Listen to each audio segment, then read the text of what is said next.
Hello दोस्तों, Rana class series में आपका स्वागत है। तो आज मैं आपको आज की लेटेस्ट कम्पिटिटिव एग्जाम और जॉब अपडेट बताऊंगा। तो इस वीडियो को शुरू से अंत तक देखें। पसंद लाइक नए लोग सब्सक्राइब करना ना भूलें। तो सबसे पहले 68वीं बीपीएससी की काफ़ी चर्चाएं हैं, वैकेंसी निकलेगी नहीं निकलेगी। तो जो चर्चाएँ हैं, क्योंकि अभी कोई नोटिफिकेशन ऑफिशियली नहीं आया है, अभी तक अखबारों और मीडिया में ही चर्चाओं में है। तो क्या चर्चाओं में है कि जिस तरह से स्टार प्रश्नों पर निगेटिव मार्किंग है, तो लोगों की मांग है यही कि सभी प्रश्नों पर निगेटिव मार्किंग हो। ऐसा नहीं कि सिर्फ 50 प्रश्न पर मार्किंग हो और 100 क्वेश्चन पर निगेटिव मार्किंग नहीं हो। फिर है दूसरा है जो कि आपको ई क्वेश्चन, ई जो 5 ऑप्शन होते हैं उस पर है जो कि लोगों की चर्चाएं ऐसी है कि वो हटना चाहिए, क्योंकि बीपीएससी है जो कि लगभग 3 या 4-5 बीपीएससी से ये प्रयोग किया गया है। और तो ये जो है, और क्या है चर्चाओं में है कि 67वीं बीपीएससी की मुख्य परीक्षा के 2 माह बाद 68वीं पीटी लेने तथा पीटी और मेंस के बीच कम से कम 2 माह का अंतर लेने का चर्चाएं हैं कि ये सब चर्चाएं भी होगी। आयोग है जो कि हो सकता है आगे मैं बताऊंगा। और ये निगेटिव मार्किंग पर किसी को कोई आपत्ति नहीं है। क्यों नहीं है? क्योंकि नेगेटिव मार्किंग से ये होगा कि जो तुक्का लगाने में क्योंकि एक ही नंबर, ज़्यादा अंतर तो तुक्का लगाने वाला एक ही है। तो ओरिजिनली तो एक आप देख सकते हैं कि ये है जो कि सभी लोगों ने जो कि सराहा है। ऐसा नहीं कि नहीं, पैटर्न को बदलाव की सराहना की है, प्रश्न पैटर्न व मार्किंग में बदलाव की सराहना की है। तो नेगेटिव मार्किंग पर कोई है जो कि ये नहीं कर रहा है कि इसको सही है ये, लेकिन ई ऑप्शन पर सबसे ज़्यादा है। फिर सभी क्वेश्चनों की निगेटिव और 2 को और हार्ड क्वेश्चन, आसान क्वेश्चन। तो ये जो है आपको बीपीएससी हो सकता है। देखते हैं आगे की खबर में है।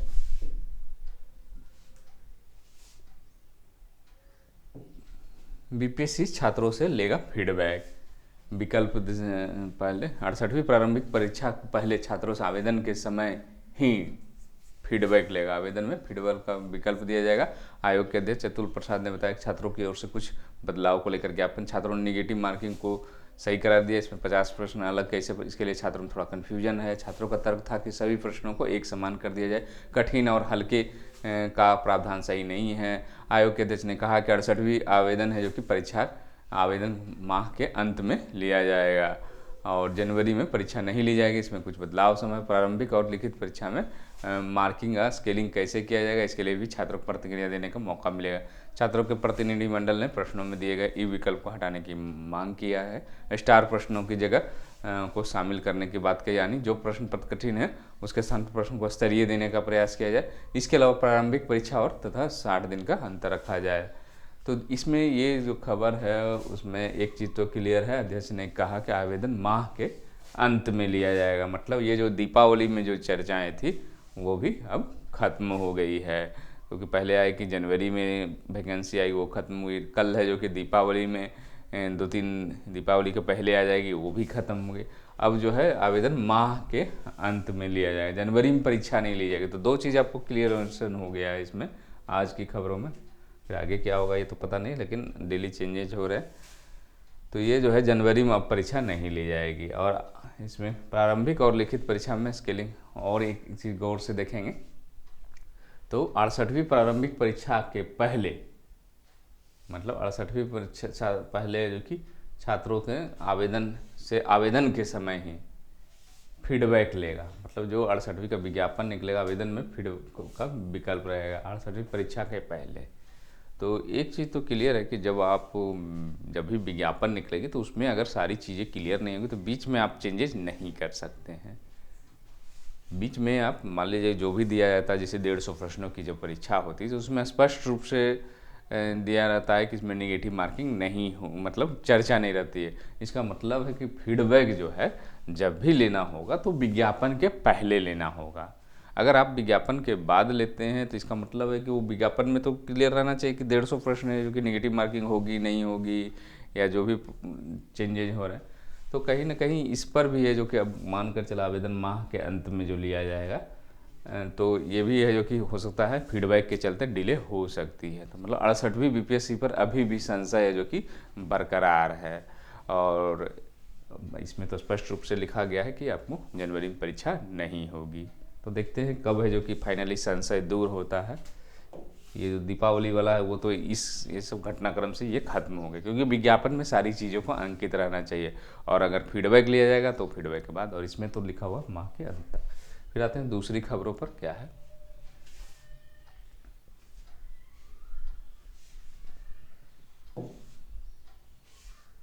सरकार नहीं, अब नगर निकाय करेंगे ग्रुप सी और डी कर्मियों की नियुक्ति। तो हाईकोर्ट ने नगर पालिका अधिनियम 31 मार्च 2021 के संशोधन पूरी तरह से असंवैधानिक खारिज कर दिया है। चेयर नियुक्ति ट्रांसफर करने की शक्ति राज्य सरकार के अधीन कानूनी प्रावधान को असंवैधानिक बताया गया है।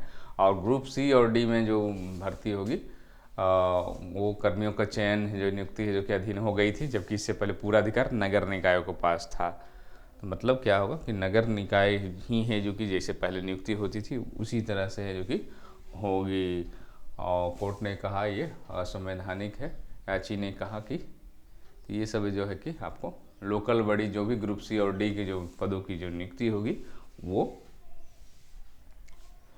नगर निकाय ही करेगा। तो पुरानी पेंशन स्कीम की बहुत आप लोग खासकर जॉब वाले होंगे तो ज़्यादा समझते होंगे, नए जो जॉब तैयारी कर रहे हैं उनको बहुत ज़्यादा इसलिए से, क्योंकि 2004 के पहले जो कि पुरानी पेंशन स्कीम थी और नई पेंशन स्कीम है जो कि अभी लागू है। और कुछ राज्यों ने जो कि अब पंजाब सरकार ने पुरानी पेंशन को बहाल किया, मतलब धीरे धीरे जो कि राज्य सरकारें भी है जो कि पुरानी पेंशन नई पेंशन में अंतर क्या है।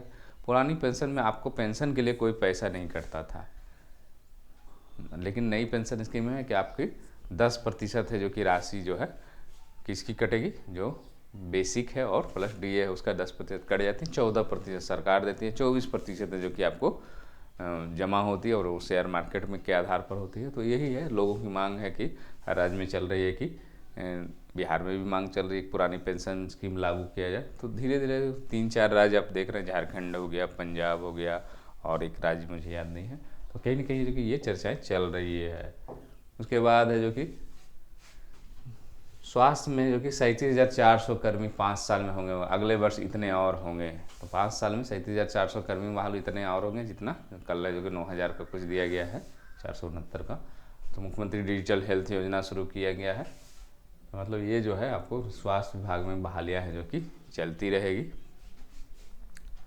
उसके बाद आते हैं राजस्व एवं भूमि सुधार विभाग में है जो कि 10,101 पदों पर बहाली होगी, और ये विज्ञापन है कि जारी हो गया है, 17 तारीख को ही जारी हो गया। तो आप लोग जो, हालांकि ये संविदा पर नौकरी है और ये 24 तक ही है, और 10,101 पद है जो कि 31 मार्च 2024 तक है जो कि रहेगा। और योग्यता जो है आप देख सकते हैं वेबसाइट पर जाकर, बिहार.gov.in/LRC पर जाकर देख सकते हैं। विशेष सर्वेक्षण कानून का 758, सर्वेक्षण अमीन के सबसे ज़्यादा 8244, सहायक बंदोबस्त पदाधिकारी के 355, विशेष सर्वेक्षण लिपि के 744। और ये जो है आपको सर्वे वाला जो काम चल रहा है और 20 जिलों में है जो कि पहले जो कि चल रही थी, अब है जो कि 18 जिलों में चलेगी।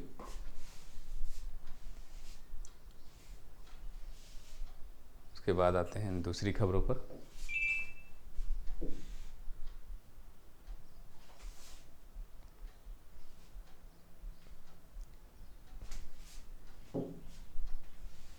स्वास्थ्य प्रशिक्षक अब नहीं करेंगे बाबूगिरी, तय हुआ उनका काम। तो ये नया जो कि नियमावली है जो कि झारखंड में बनी स्वास्थ्य विभाग के अधीन स्वास्थ्य प्रशिक्षक का, इनको प्रसार के लिए जाना पड़ेगा, स्वास्थ्य योजनाओं के फील्ड में भी जाना पड़ेगा। राज्य गठन के बाद झारखंड में पहली बार स्वास्थ्य प्रशिक्षकों की नियमावली गठित हुई है। वर्तमान में है जो कि निदेशालय के अलावा जिलों में सिविल सर्जन कार्यालय में सहायक या लिपिक कार्य कर रहे हैं। कुछ स्वास्थ्य प्रशिक्षक तो मुख्यालय में ही जमे रहने का मूल काम है जो कि छोड़ दिए हैं। 15 दिनों में जो कि भ्रमण करना पड़ेगा। प्रोन्नति के बाद जो कि स्वास्थ्य प्रशिक्षक पर्यवेक्षक बन सकेंगे, और उसके बाद वरीय स्वास्थ्य प्रशिक्षक ये सब है जो कि बनेंगे। और ये बहाली है जो कि JSSC से इसकी नियुक्ति होगी, स्नातक इसकी स्नातक स्तरीय जो होगी अब उसमें होगी। स्नातक निर्धारित किया गया, आरक्षित श्रेणी के अभ्यर्थियों को जो कि कम से कम है जो कि मैट्रिक और इंटरमीडिएट है जो कि झारखंड से पास होना चाहिए। और काम दिया गया 15 दिनों में भ्रमण, स्वास्थ्य शिक्षक प्रसार। तो ये पहली बार है जो कि सेवा शर्त नियमावली होगी, और इसकी जो वैकेंसी जो आएगी वो JSSC से आएगी। CTT का 31 अक्टूबर से आवेदन शुरू हो जाएगा, तो जो लोग भरना चाहते हैं वो भर लें। पारा मेडिकल प्रवेश परीक्षा का परिणाम है जो कि जारी हो गया है। 16 अक्टूबर को संपन्न पारा मेडिकल की परिणाम शुक्रवार को जारी कर दिया गया। काउंसलिंग की तिथि है जो कि जल्द ही घोषित किया जाएगा। अभ्यर्थियों की OMR भी वेबसाइट पर जारी कर दिया गया है। अभ्यर्थी से शनिवार तक जो कि डाउनलोड करने का समय दिया गया है। अब आते हैं बिहार सिविल ई कोड की। आखिर बहुत सारे लोगों को पेमेंट फंस गई है, बहुत सारे प्रॉब्लम। तो क्या ये जो है आपको समय देती है? हालांकि पुराना ट्रैक रिकॉर्ड देखें तो अभी तक ऐसी कोई चर्चा नहीं है कि दोबारा है जो कि कोई एक्सटेंड करती थी या कुछ सुधार के लिए दिया गया हो। तो आखिर इसकी परीक्षा कब होगी, कि किस तरह से अनुमान लगाएं कि परीक्षा है जो कि हो सकती है? तो सबसे पहले आप खुद भी अनुमान लगा सकते हैं, क्योंकि ये यहाँ पर है जो कि काफ़ी तेज प्रक्रिया जनरली होती है। और मैंने बताया था कि अगली जो परीक्षाएं जो हुई थी उसके आधार पर है जो कि कब वैकेंसी निकली थी, तो आप भी अनुमान लगा सकते हैं।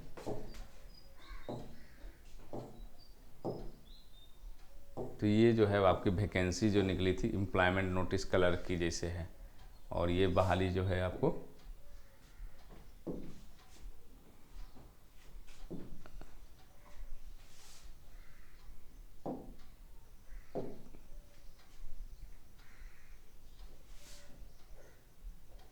ये आप देख सकते हैं। ये बहाली है जो कि 16 में जो निकली थी। तो इसको जो है इसकी अगर तिथि अगर आप गौर से देखेंगे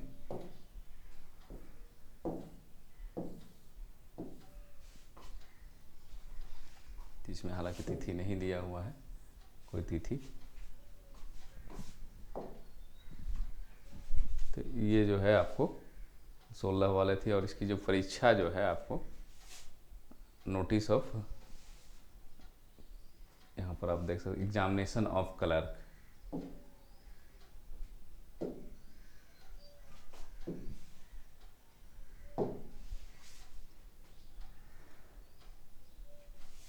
तो ये जो परीक्षा है एग्जामिनेशन ऑफ क्लर्क 17/7/2016, मतलब admit card on the available. ये जो है 23/6 को जारी किया गया है, और 23/6 को ही ये सूचना दिया गया है कि आपको ये परीक्षा है जो कि होगी क्लर्क वाली। मतलब बहुत ज़्यादा है जो कि आपको समय है जो कि नहीं दिया जाता है, और मानकर चले ये परीक्षा है जो कि दिसंबर या जनवरी में ये हो सकती है। तो आप लोग जो कि उसी के बहुत ज़्यादा समय लेकर है जो कि तैयारी नहीं करें। तो इसी के साथ धन्यवाद।